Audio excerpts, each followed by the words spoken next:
With Blue Link Plus, you can access your Hyundai Tucson Limited remotely.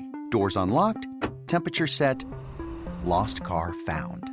There it is. Get complimentary class-leading Blue Link Plus. Call 562-314-4603 for complete details.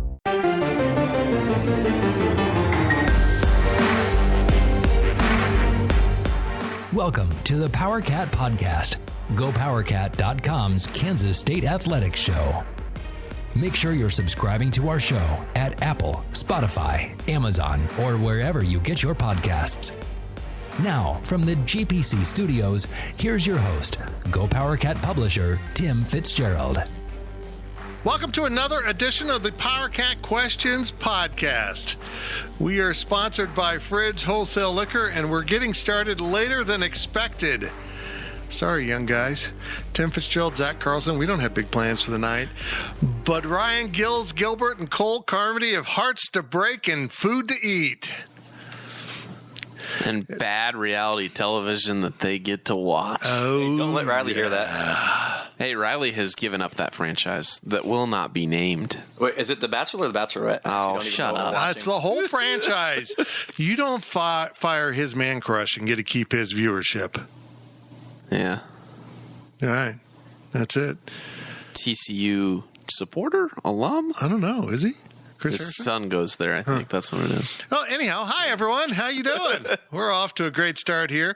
We're sponsored by The Fridge. Make sure you stop into The Fridge Wholesale Liquor when you come to town for that football game coming up on September 11th, right? Mm-hmm. Against Southern Illinois.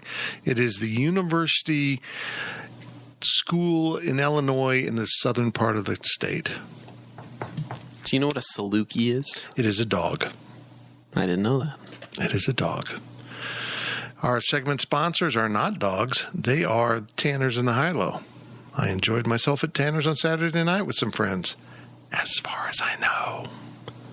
He doesn't remember seeing any of us that night. We all saw him. I'm not proud of my actions. He doesn't remember it. Goins did, though.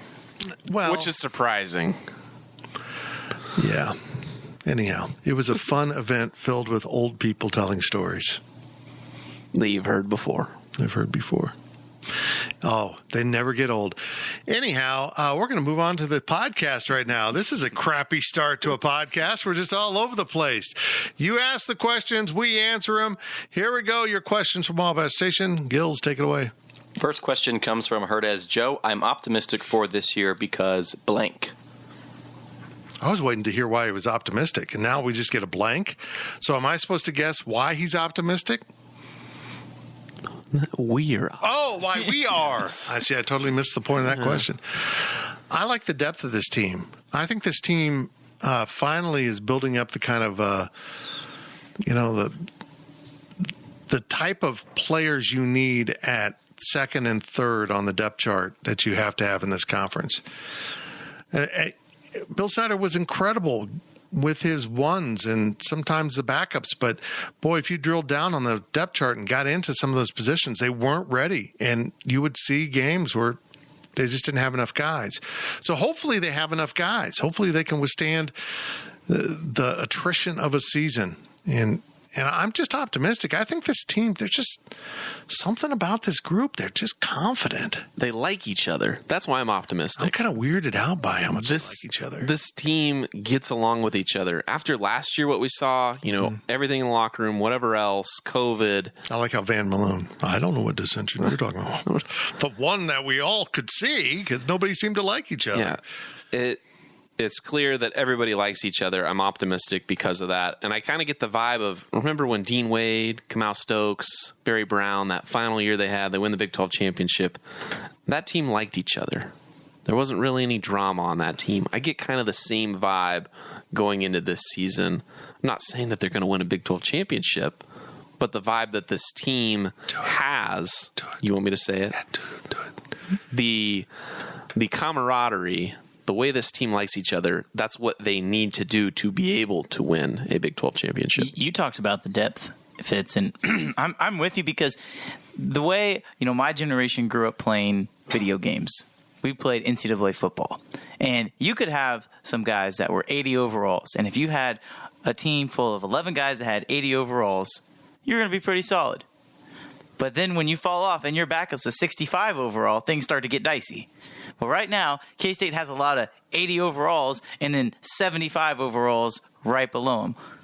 In other words, the drop-off is not that small. I think that's a good thing. I don't know if the high-end guys are maybe not there. You take out Deuce Vaughn, the high-end guys probably aren't there quite yet. That doesn't mean that they can't get there over time. But the fact that you have depth of guys that can step in and play makes the season a lot more manageable. Gills, I like that people are sleeping on K-State, that they're picking them 7th, that they're just discounting the fact that you had a senior quarterback get hurt last year and is coming back for a 6th season. I just feel like anyone else in the conference, people would be going, yeah, that's really good. That's awesome. TCU, we're going to pick them first.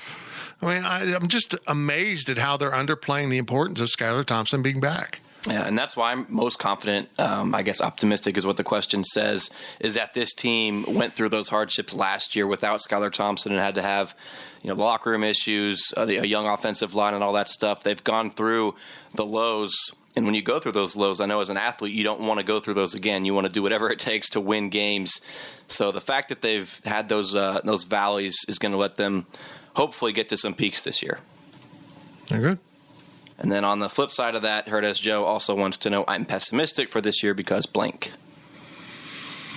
They just have, playing on the depth again, they just have a few spots where linebacker, if they get a couple injuries at linebacker, I feel like they're into a lesser player. With all due respect to the Nick Allen and Austin Moore, apparently they're getting a lot of raise from the coaches.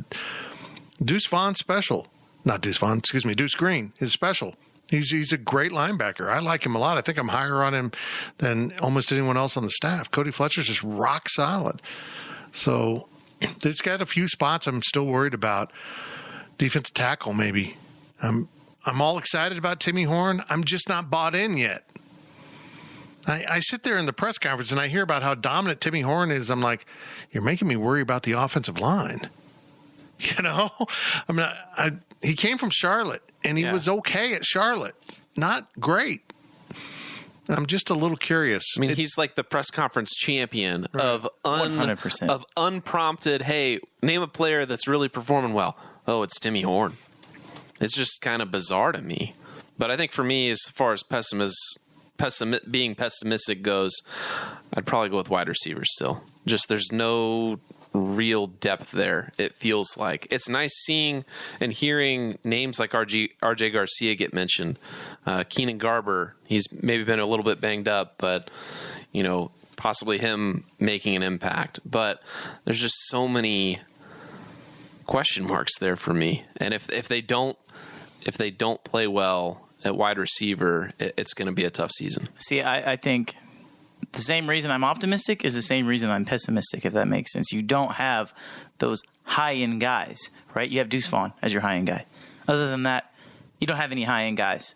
And in order to really make a splash in the Big 12, look at Iowa State. They have 3 preseason All-Americans. Not Big 12, 3 preseason All-Americans. I understand K-State's not the number 7 team in the country, but if they want to compete at that level, they're going to have some guys step up. So I think, you have nice players. Skylar Thompson, a 6-year quarterback, is a nice player, but I wouldn't consider him to be an elite quarterback at this stage. I just don't know if he is. Yeah, I agree. Malik Knowles when he is healthy, is a nice player. If he, from everything we've seen from the tight ends, they're nice players, but are they going to be able to take the next step and become elite? That would be the reason why I would be pessimistic. But, on that same token, you can look at it through another lens and say that there's reason for optimism. Going off of what you said a little bit, Zach, I'm a little pessimistic with obviously the wideout group, but that makes me pessimistic about Deuce Vaughn. And, it appears K-State's putting all of their eggs in one basket with Deuce Vaughn. And over the last 5 games of last season, bless you, Fitz, it was an easy code to crack, wasn't it? I coughed. Got blessed. When all you had was Deuce Vaughn. Yeah. Yeah. So you're right. We haven't really seen the last 5 games of last season. Deuce Vaughn really didn't do much because that was all defenses had to focus on. I know, Fitz, you've talked about it, and the coaches have talked about it, how they want to do a lot of jet sweeps and this and that, put him out wide. fooled the defense. I get that. That's good. But until we can really see that success, I'm a little pessimistic on the load and maybe a potential, I'm not going to say Deuce Vaughn's going to be bad, but a sophomore slump or something like that because of how much attention he's going to get from defenses. So to encompass everything, wide receivers need to step up. Skylar Thompson's got to step up and take the weight off of Deuce's shoulders. Agreed. Next question from Emarika.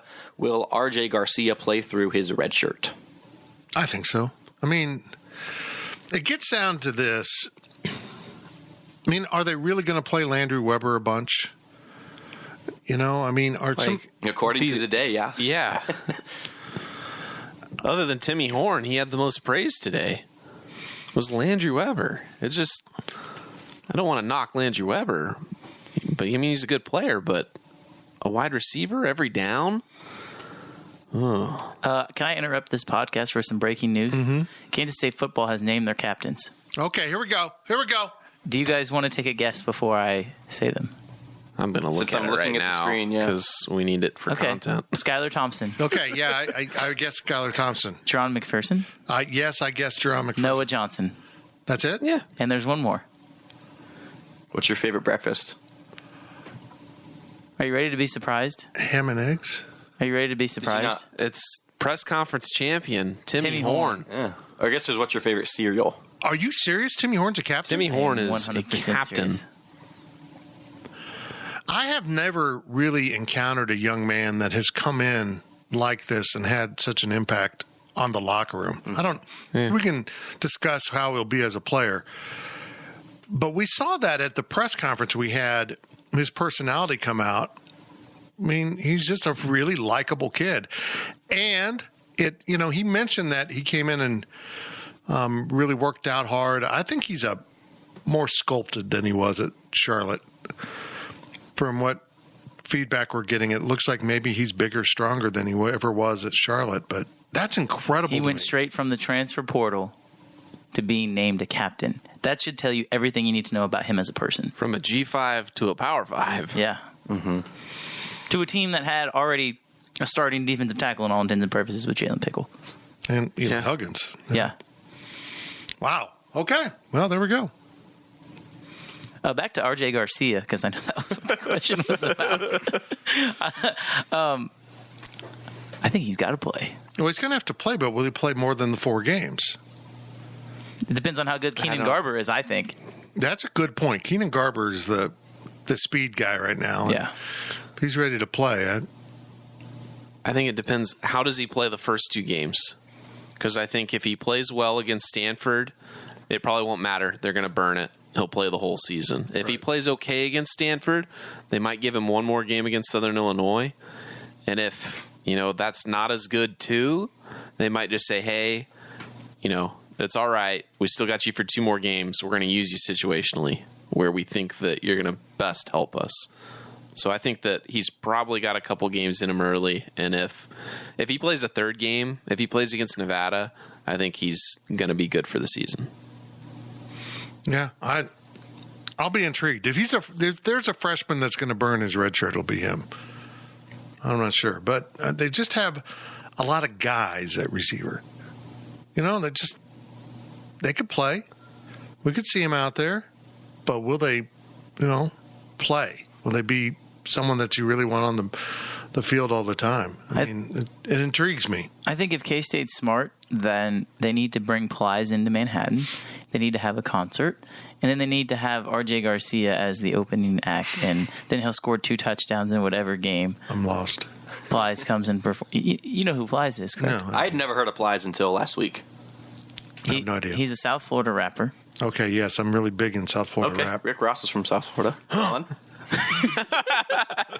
He tweeted about RJ and his performance and said KSU just got themselves with a dog emoji. Okay, there we go. So he's verified with almost 1 million followers on Twitter. Dynamite drop. Keenan Garber, Malik Knowles, Landry Weber, Sebastian Taylor, Seth Porter, Garcia.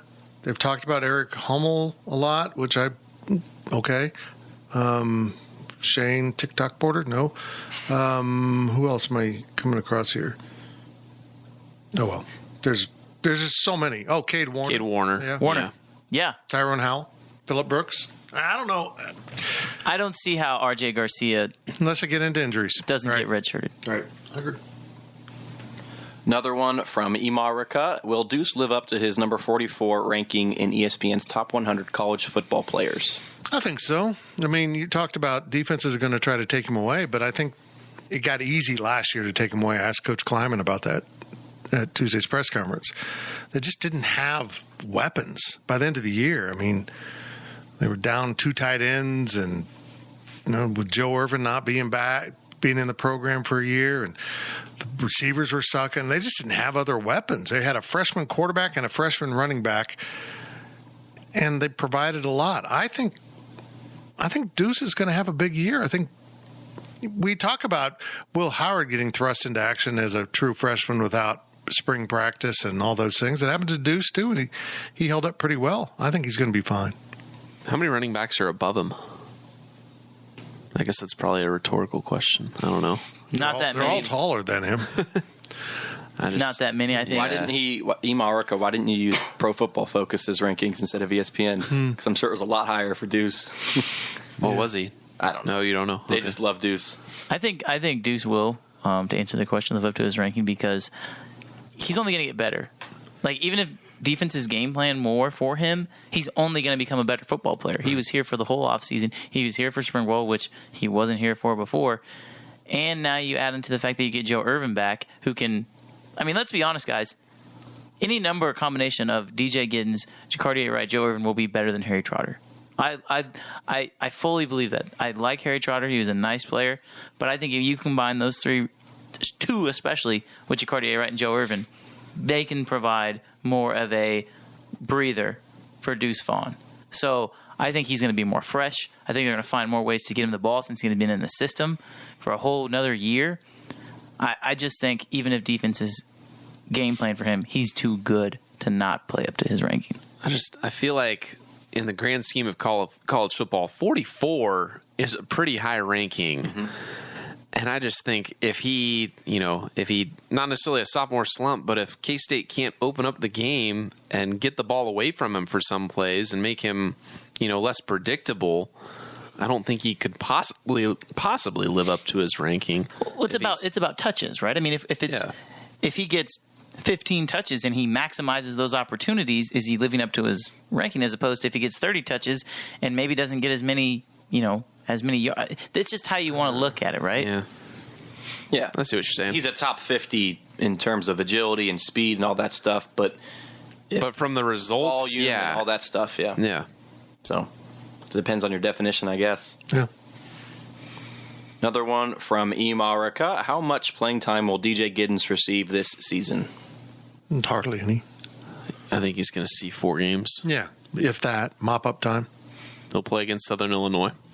I will, barring injury, guarantee he plays against Southern Illinois. I mean, so many of these questions that people ask about playing time, we don't know how the games are going to go. Mm-hmm. I mean, if they're smoking Oklahoma State and Baylor and West Virginia, they're blowing them out, they're going to get down in the depth chart. But I don't see this team doing it. I don't see that they're going to afford a lot of playing time with scrub time, if that makes sense. I mean, Southern Illinois, yeah. Nevada's pretty damn good. I don't think they'll be pulled away from Nevada in the fourth quarter enough where you're going to clear the bench. I mean, I don't think you start using the 4 games on your freshmen to put them in it for one play. So I'm not sure. I hope we see him a little bit. I'd like to get a glimpse of him. DJ Giddens right now is over Clyde Price on the depth chart. Can we agree with that? Probably, yeah.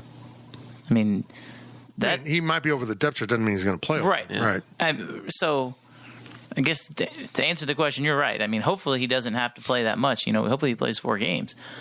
But Unless he's really good. Yeah, I mean, that's the thing. Do they value if Joe Irvin gets hurt? Is he the 3rd running back? Because we know this team will play 3 running backs. Is he that much better than Clyde Price? I think it's honestly, it's amazing. And I don't know if that says more about Clyde Price as a player or if that says more about DJ Giddens as a player. But, I mean, we haven't heard anything about Clyde Price. I've heard a little bit. Hardly as much as we've heard about DJ Giddens. And maybe that's just because he I feel like DJ Giddens was a has been freshman. kind of recent, though. It's taken time throughout fall camp for DJ Giddens to kind of become a name. So, yeah, I don't know if he's you're right. Assuming that there's no injuries, probably sticks with the red shirt. Yeah. Last question of the first half from AWint25. Which transfers out of the program, i.e. Youngblood, Alexander, etc., will be missed most this season on the field? I guess not off the field. Well, I mean, Alexander would be missed on the field, but he was It's 2 years ago. Yeah, I mean, he wasn't around last year. He wasn't around last year, and he was on the field. He did more negative for the program than he did positive. Yep. You talk about that trade between Alexander and Timmy Horn. God. One guy goes from what he was to another one being a captain of your defense. He's not finishing this season at Charlotte. He's too disruptive. But Josh Youngblood should be, but he doesn't have any interest in actually putting in the time for his craft. That was my problem the whole time with Youngblood. I want to be a star receiver. And then they couldn't get him to put in the time to be, when they tried to get him to learn to run routes and catch balls, that was too much to ask. So, I mean, every one of these kids that transfers, I can look at them and say, well, you're going to have to correct what you're doing, whether it's at Kansas State or somewhere else. You can't keep doing what you're doing. You're not too good to be coached. You're not too good to listen to your coaches. You have to pull your together and take care of business. So I don't know. I actually would say the one that I'm going to miss the most is Joaquin Gill, That's because what I was going to say. Too. I think he could have been a solid fourth or fifth receiver who would run routes and block and was a good enough athlete to make plays. Mm-hmm. That one hurt. Yeah, Josh Youngblood should hurt, but it doesn't. Mm-hmm. Because Youngblood's story, you know how he is. If this question was solely on the field, then yeah, the answer is Josh Youngblood. But because of what you know, I think the answer is Joaquin Gill too. I actually didn't think you guys were going to say him, but did you know he's at Duquesne? Duquesne. You tried your best. It's two Quinces? I thought it was French. Duquesne. Yes, it's very French. Duquesne. Yeah, and I didn't even know Duquesne had football until that. I honest to God, I didn't know Duquesne played. I did know they had Colonial? I'm going to guess Colonial. Yeah. Well, it's a good guess. We're going to say it's Colonial. Here, we got to know. Is there anybody else? I mean, is there... I can't even think of all the transfers off the top of my head. I mean, you felt like there were so many at the time, but now, looking back, were they really that impactful? They're in the Northeast Football Conference. The what? It's a fake conference. Do we think Keon Mosey is going to be missed at all? No. He left because there was no way he's getting through the depth chart. DJ Render, I just saw that on your computer, Cole. He played last season. I thought the future was going to be bright for him, but I guess not. Lance Robinson? Not with the secondary depth the way it is, and how he just didn't really play that much last year as it was. And same thing with Will Jones? Yeah, I think it's Joaquin Gill. Yeah. I mean, from a production standpoint, and it's at a position where you need some experience, and even though there's still question marks, and it could have gone wrong, but at least he's another guy that's been around that it makes you feel a little bit better with Skylar coming back, and having Malik, having Phillip Brooks coming back, Sebastian coming back. It's another horse in the stable, so to speak, that at least somebody, it's another option that could emerge as being a guy. Right. I would almost, if I was the head coach, I'd almost put up a bulletin board of these guys. Here's all the guys that found better pastures. This guy went to Charlotte, and this guy went to Rutgers, and this guy went to Duquesne, and this guy went to, I don't even know where Lance Robinson went. Tulane. Yeah, I mean, I liked Lance Robinson, but there was something that wasn't connected. There was a disconnect there. There was something that was not allowing him on the field. Mm-hmm. I thought when he played a little bit, he was pretty good. But, you just never see what's going on in practice and what's going on in the locker room, and if they're showing up for meetings and all those little things that you judge an employee or an athlete by. Yeah, they just went right past them. I just think it's crazy. You look at the transfers. I mean, you hate to say replacing, but in this situation, they replaced Lance Robinson with Julius Brents. Right. They replaced Briley Moore. That was graduation with Daniel Imatter Bebe. I mean, Good job. I got it right. If you want to say Josh Youngblood, guess what? They brought in a guy who played receiver at Nebraska and Cade Warner. So, I mean, again, you can shake your head all you want about Cade Warner, but he played at a Power 5 school. So, at the end of the day, you wish these kids well, but K-State obviously has... They won the transfer portal. Won the transfer portal, for sure. I agree. More coming back than going out. Agreed 100%. And higher quality, too. Even with Timmy Horn coming in from Charlotte. I cannot believe he's the captain. That's incredible to me. It is. I mean, I find myself so happy for him and for everybody involved. I mean, still in shock until we see him on the field, I guess. But obviously, there's something there. Yeah, there has to be. But at this point, I feel like if he doesn't take the Stanford center, pick him up and throw him at the quarterback on the first play, decapitating the quarterback, leading to a fumble and a touchdown for Kansas State, I will be disappointed. He's got to do all those things on the first play. Pick up another human being, throw him at another human being, decapitate that human being, cause a fumble. Yeah, he's too nice to do that. He wants to know what people's cereal. He want to know what that quarterback's favorite cereal is on his way to the end zone with his football. Thanks for the football. You seem like a nice guy. We'll be back with the other half of the Power Cat podcast. Stick around. More of your questions from Wabash Station. GoPowerCat.com's Power Cat podcast continues after this short break. Selling a little or a lot? Shopify helps you do your thing, however you cha-ching. Shopify is the global commerce platform that helps you sell at every stage of your business. From the launch your online shop stage, to the first real-life store stage, all the way to the did we just hit 1 million orders stage. Shopify's here to help you grow. Whether you're selling scented soap or offering outdoor outfits, Shopify helps you sell everywhere. From their all-in-one e-commerce platform to their in-person POS system. Wherever and whatever you're selling, Shopify's got you covered. Shopify helps you turn browsers into buyers with the internet's best converting checkout. 15% better on average compared to other leading commerce platforms. And sell more with less effort thanks to Shopify Magic, your AI-powered all-star. Shopify powers 10% of all e-commerce in the US. And Shopify is the global force behind Allbirds, Rothy's, and Brooklinen, and millions of other entrepreneurs of every size across 175 countries. Plus, Shopify's award-winning 24/7 help is there to support your success every step of the way. Because businesses that grow with Shopify. Sign up for a $1 per month trial period at shopify.com/Odyssey Podcast, all lowercase. Go to shopify.com/Odyssey Podcast now to grow your business, no matter what stage you're in. Shopify.com/Odyssey Podcast.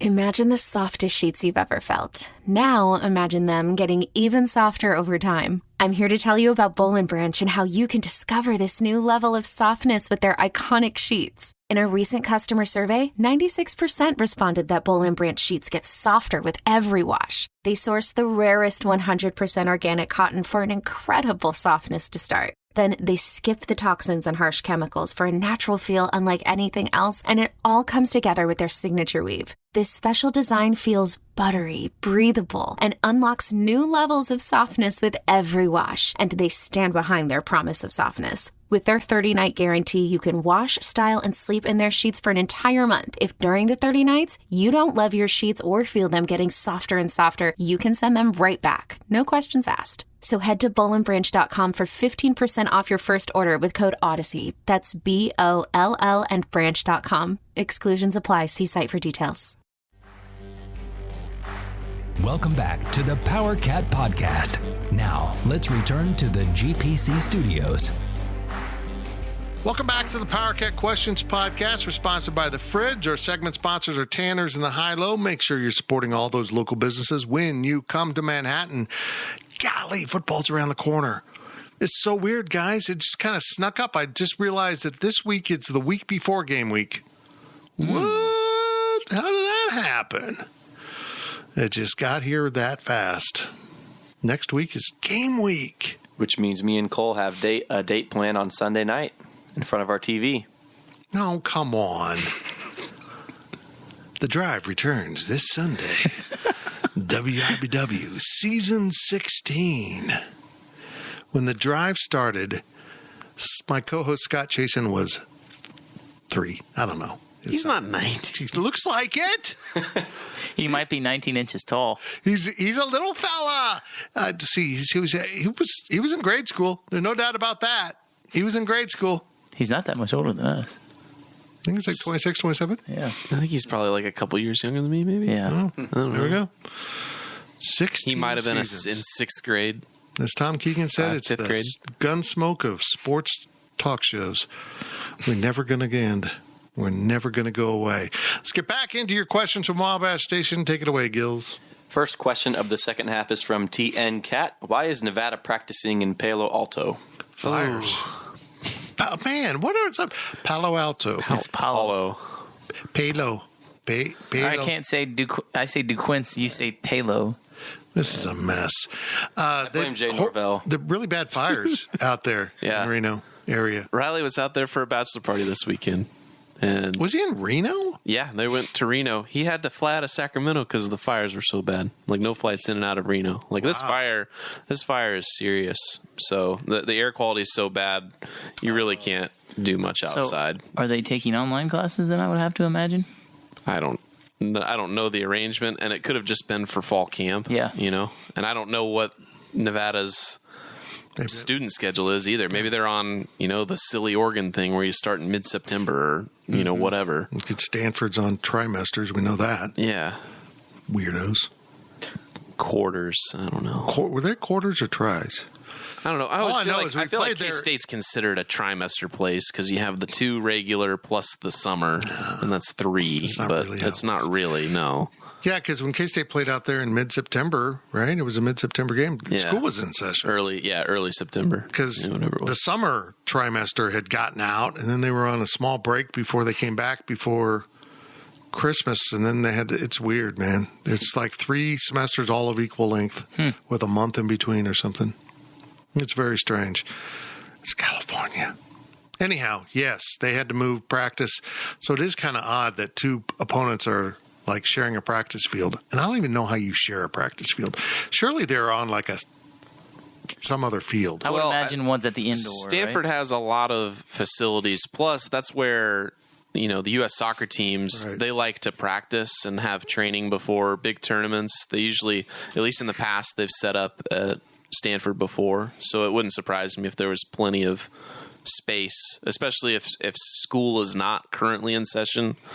If athletes, for the most part, if they're gone, I mean, obviously you got soccer, but there's probably some room there for so many them. damn sports. They probably have a lacrosse field they can use or something. I mean, they have sports for everything.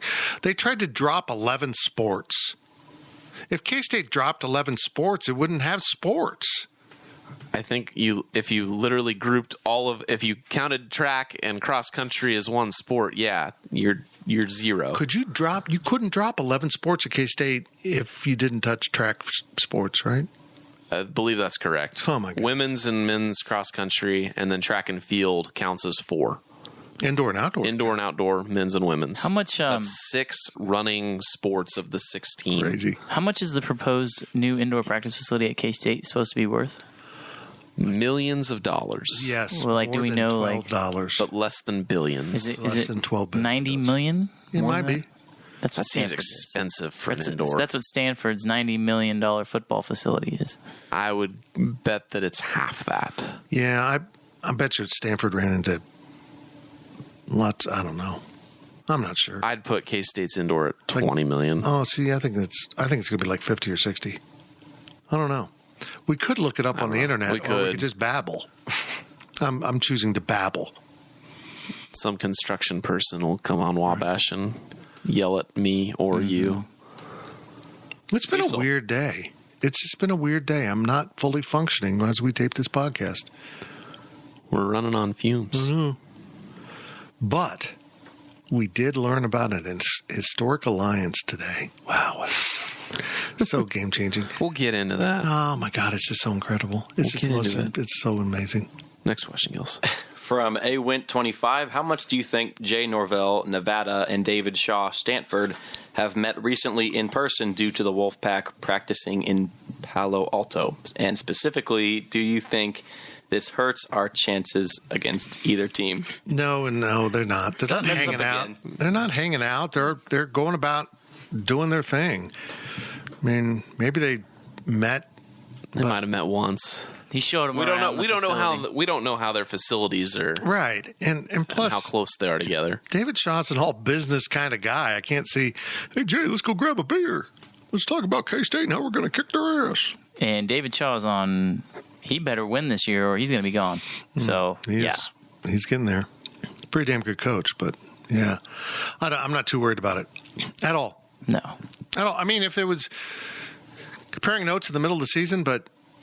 I don't know. I mean, it's not like if Nevada has seen something on film that they can exploit, they're not going to tell Stanford. You know? I mean, they don't want it used in advance. I'm not too worried about it. I'm sure the thought has come up, at least from Nevada. Maybe Stanford probably hasn't thought about it. It would be from the Nevada end, looking at the K-State schedule, saying, hey, Stanford, we are at Stanford. Let's ask them what they're doing. I compare this to when a certain individual matches with another individual on a dating app, and then they match with another individual on that same dating app. Like a threesome? And it's the same picture on each person's dating app. So you matched with their friend. That's never happened to me. Jeez. Happened to you a lot, huh? I don't know how this works. So that is how I would say. It's like, oh, well, it just so happens that they're friends with each other. They probably aren't talking about me, but they're friends with each other. And where was the... Bring this together, Cole. You just decided to go on a tangent here. K-State matched with... K-State swiped right on Stanford. And they matched. And Nevada? And they swiped right on Nevada. And they turned out they're hanging out together. Yes. Oh, my God. I don't know. Wow. Do anything. What a tender experience. Yep.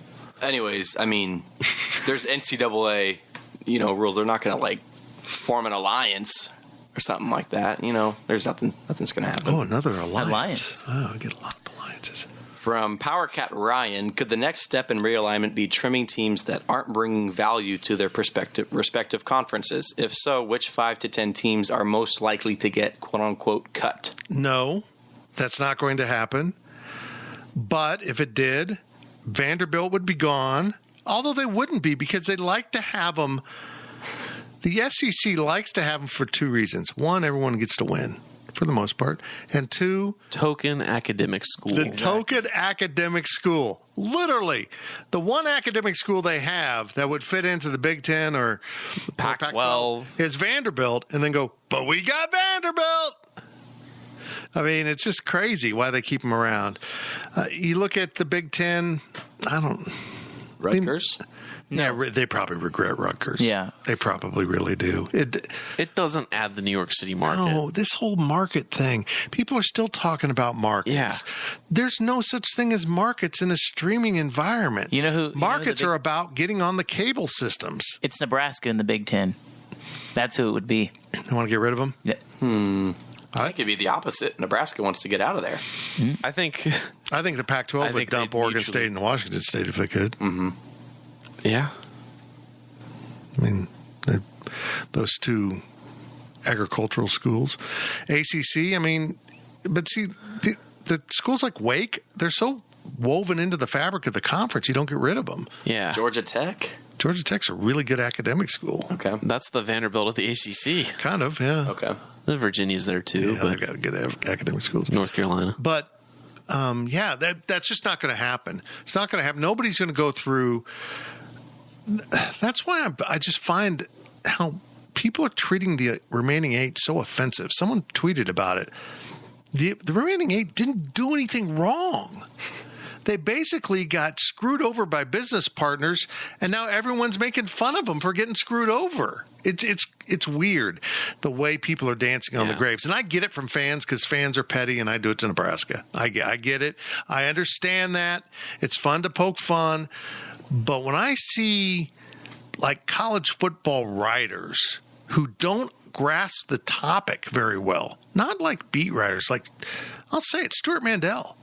The story he wrote about the comparison of American and the remaining 8 TV contracts or TV ratings was completely basically fabricated. He used stuff out of context. He twisted things. I don't understand the motivation for that. Or maybe he's just not as bright as I thought he was. Maybe he didn't understand the topic at all. He didn't understand that you can't just eliminate Fox because American doesn't have it. Oh, so you just eliminated a bunch of good ratings for the Big 12. I mean, it's insane. Stuart, do you not know that being on network TV is better ratings than it's just the whole thing? I just don't understand anything going on right now, the way people are acting about this whole thing. But as someone just tweeted me, I'm still falling on a tangent, aren't I? They fired up. You take 2 teams out of almost any conference, and the rest of them don't look as good.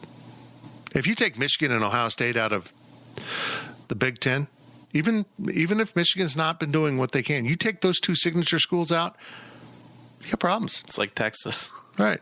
Yeah, exactly. It's like Texas and Oklahoma. If you take USC and UCLA out of the Pac-12. Yeah, absolutely. Or USC and Oregon. Yeah. That conference suddenly sucks. So, I don't know. Hypothetically, other than Kansas, who would get booted from the Big 12? Baylor. Okay. TCU? I think TCU... I feel like it'd be West Virginia, but just from a mutual geographical agreement, I guess. Baylor is the solid answer, though. Yeah. I mean, yeah, they just won a national title in basketball, but I'm just still so offended by the stuff that went on their campus. And they got off the hook for being, it wasn't just athletics. We had rapists all over campus. Well, and football drives everything. What? Football drives everything, too. And the fact that was woven into, you're right, into the football team. I feel like Baylor, in the early days of the Big 12, they just kind of latched on when they shouldn't have been there in the first place. It was all politics. TCU was supposed to be in, and the governor got Baylor in.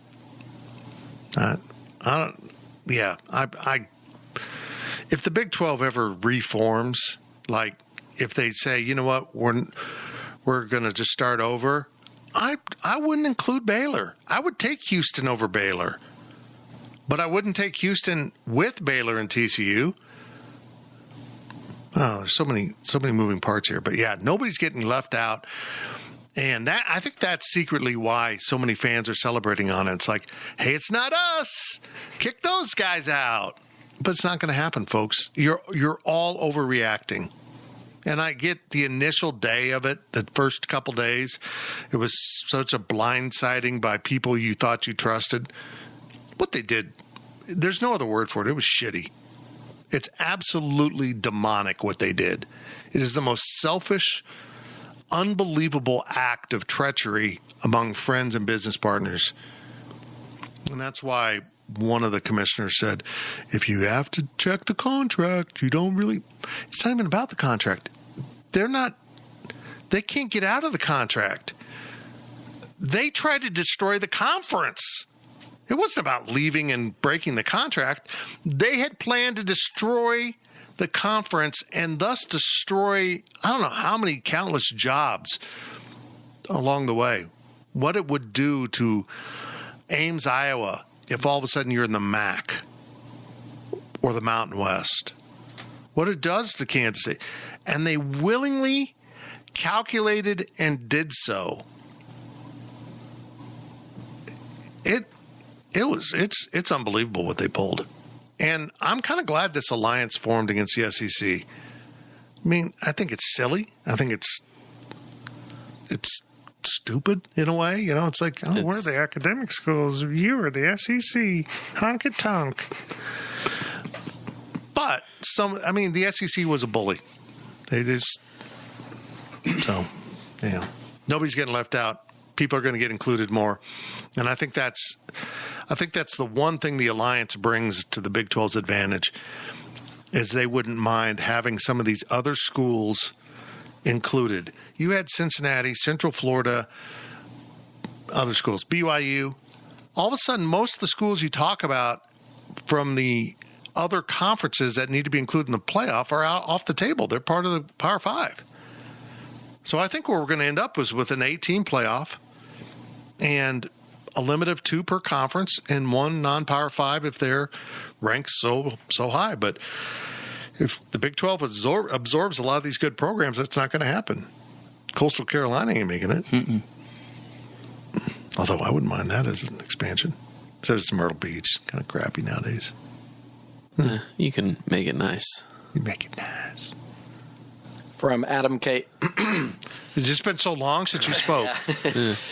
That was a good rant, Fitz. From Adam K63, with Oliver Luck coming on as a consultant for the Big 12, would the conference be better off if he were the commissioner? No, not right now. That's what my column's about. No, he's outside he's just a consultant. He doesn't work for the Big 12 other than, he's not on payroll. He's just a consultant. He's on retainer. He's on retainer. He's an attorney. He's an agent. He's an outsider. He can speak on your behalf without being you. It's brilliant. Now, do I think he will be commissioner? Yeah. Yeah, I do. Or it'll transition into someone else being commissioner. This was about Bob Bowlesby. He's not equipped to handle this. And I think, luckily, the schools came around to it. So I don't know if Oliver Luck will be the next commissioner, but I think this is the end of Bob Bowlesby. I love Oliver Luck coming on board. I think it's great. I mean, I don't know. I'm not going to sit here and act like I know the ins and outs of everything, what he is going to be doing. But the fact that he is a name that pretty much everybody in collegiate athletics knows, who's done nothing but good things, can only help. Yeah. I mean, he knows the Big 12. He's at West Virginia, and he gets it. He gets the value of this conference. I would imagine from his standpoint, he understands exactly how important the Big 12 is to schools just like West Virginia. Because without the Big 12, West Virginia's not a Power 5 institution anymore.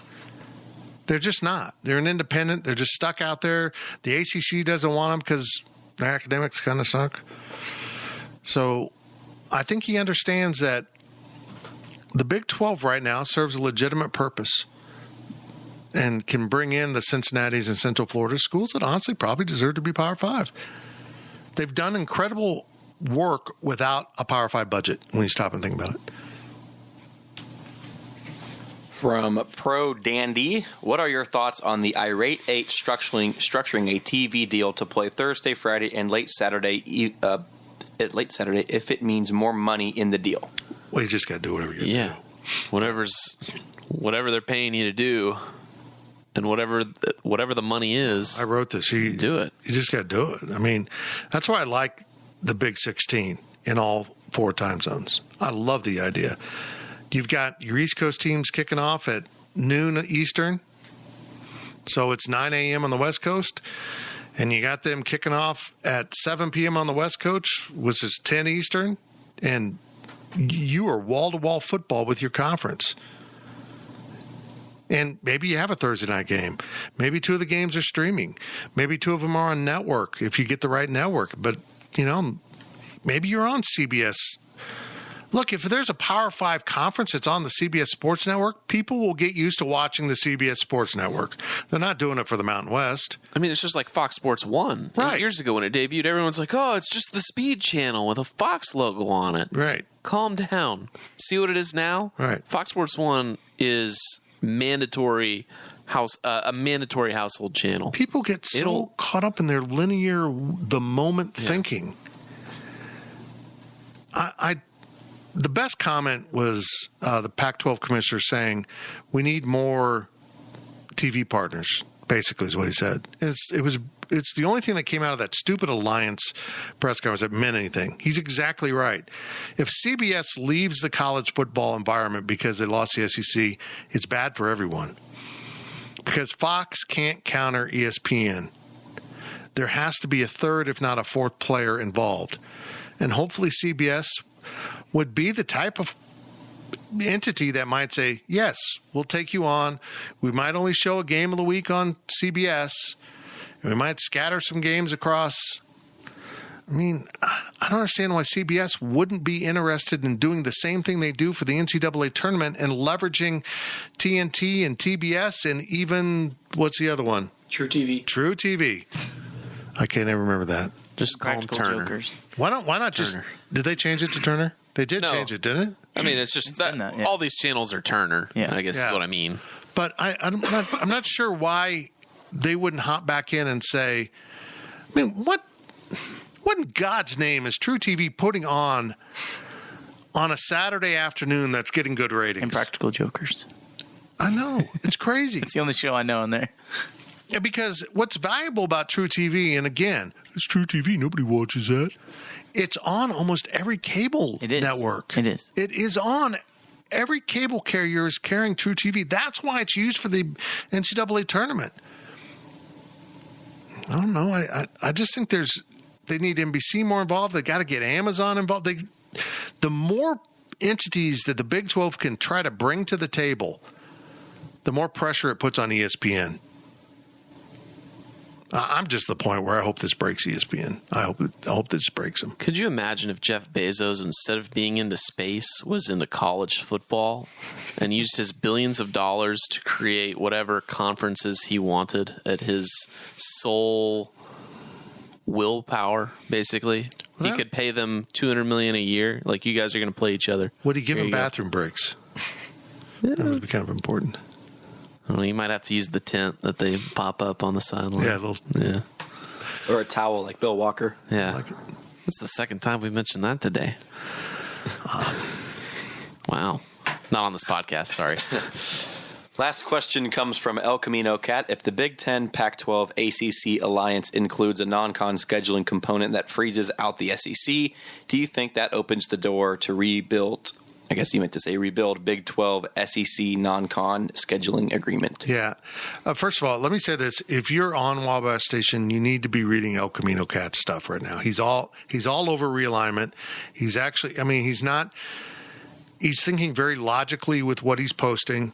It's really good stuff. And a lot of you are still in the emotional stage, and I just don't have any time for anyone. The big eight. It's over. It's done. I don't have time for you. I just don't have time for that because that's not what's happening here. Yes. Okay, first of all, let's handle this about the comedy show that was this big announcement. They didn't announce anything. They announced, as one source put it to me, it was word salad. It was just a bunch of words put together that sound good. What's all the focus groups say? Well, we need to say this. We need to have equity, and just the words were just hysterical. It was like, okay, that's what we need to put into this. This was the chancellors and presidents saying, hey, we're nerds, but we're in charge. That's all it was. And folks, you can never forget that. That's true everywhere, maybe but the SEC. Maybe the football coaches call up the presidents down there and tell them what to do. I wouldn't be surprised. This was all about the SEC and the fact that they really don't care about academics except for Vanderbilt. They don't. And I do think these other conferences are fearful that the SEC is attempting to put together semi-pro football. And I get that. But this scheduling thing is a joke because it didn't say, hey, we're going to start scheduling games next year. Well, we all have a bunch of contracts in place. For example, K-State runs through, 31, 32? With the Rutgers series? I mean, we're still 10 years out on K-State's games, and K-State historically has done a lousy job of scheduling out, but John Curry did a good job of getting those in place. So we're talking like games that may not even be played for another 10 years. Nobody's going to remember this damn press conference today 5 years from now when they start trying to schedule these games. I'm not going to remember this in 2 weeks if I'm being 100% honest. Right. It was so meaningless. And honestly, they didn't sign anything. Oh, that's the thing. They didn't sign anything. It's like we're 41 schools because I guess Notre Dame counts. They never. I love how they say 41, but they never mention Notre Dame once in anything. Yeah. It's like they joined the ACC. Just join the ACC, Notre Dame, for God's sakes. Look, if Alabama calls up, Oregon, let's schedule home and home. Do you think Oregon's going to go, we're in the alliance and you're not? Hang up? No, they're going to schedule the damn games. This whole thing's silly. But back to El Camino Cat's perception there that this does kind of tie the Big 12 to the SEC. I said it immediately. They need the Big 12 all of a sudden. This is the strangest turn of events and irony-filled moments. They came out along with ESPN to kill the Big 12, and now all of a sudden the SEC will need the Big 12. And you can say, but they'll just schedule more games in conference. That ain't going to work, folks. I know that sounds good. That makes you feel good, but it doesn't move the needle. El Camino pointed out some great TV ratings numbers on the message boards about how these cross-conference games bring in 2 conferences of viewers, even if it's schools you wouldn't think move the needle, like a Memphis. People watch. You got to play non-conference games against quality opponents. And if this alliance actually means anything, they better keep the Big 12 around to schedule non-conference opponents. And they better have it. They would almost be wise to say, hey, we're 16, you're 16. Let's just schedule a game a year. Everyone's got to leave a blank spot on their schedule. We're going to fill it. We're going to go down the standings. 1 plays 1, 2 plays 2, whatever you want to do. I'm in. Again, just let this play out. Just let this. Everyone was so worried that K-State's not going to get invited if the other conferences divvy up the portions. Nobody is doing expansion without doing their due diligence. Nobody. The Pac-12 is going to announce whether they're going to expand or not. Well, they're not going to announce that, hey, we're going to expand and we're just going to randomly take teams. We're going to pick teams on colors. Everyone's going to do their academics, their athletics, really how they move the needle, TV ratings. And that's what the Big 12 will do too. So, Stuart Mandel, if you think the AAC has equivalent ratings, well, wait until the Big 12 takes all the programs that had good ratings and then do the comparison. What's that? We like each other. This is a graphic from a person named Noah Wolf. It's got the 3 logos of the conferences. It says, and it looks really well done and official too. Like this dude knows graphic design, and it says, "We like each other." And then in small print, it also says, "And maybe in 20 years or so, we'll schedule some games against each other. I don't know. We didn't sign a contract or anything, so who actually knows?" Just let it play out a little bit. I've become more and more confident the Big 12 will expand, and I'm not confident it'll be to 16. I think it'll be 12. I think they'll look Eastern, and they might add BYU, which, I'm into adding BYU if you have a Western component. I'm not into adding another island. But again, this talk about markets, K-State doesn't deliver any market. There's no markets it brings. But you look at the TV ratings, and it brings viewers. Is that really what this is about? Insane. The whole thing's insane to me. I think that's it, wasn't it? Does anyone have anything else? I just ranted. I finished off this podcast with my own word salad. You hit a home run. That's it for the Power Cat Questions podcast. We appreciate you listening. Make sure you stay tuned. Game week is coming up next week. And it will be the return of the Power Cat pregame podcast. We have decided. Woo! It'll be back. Be different, but it'll be back. Thank you for listening to the Power Cat Podcast. Make sure you're subscribing to our show at Apple, Spotify, Amazon, or wherever you get your podcasts. Power Cat Podcast. All rights reserved. GoPowerCat.com.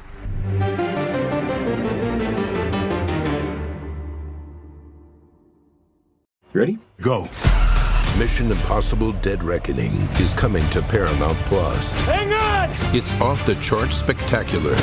Go, go, go! Tom Cruise has outdone himself. The world's coming after you. Stay out of my way. Prepare for one of the best action movies ever made. This is getting exciting. Mission Impossible Dead Reckoning.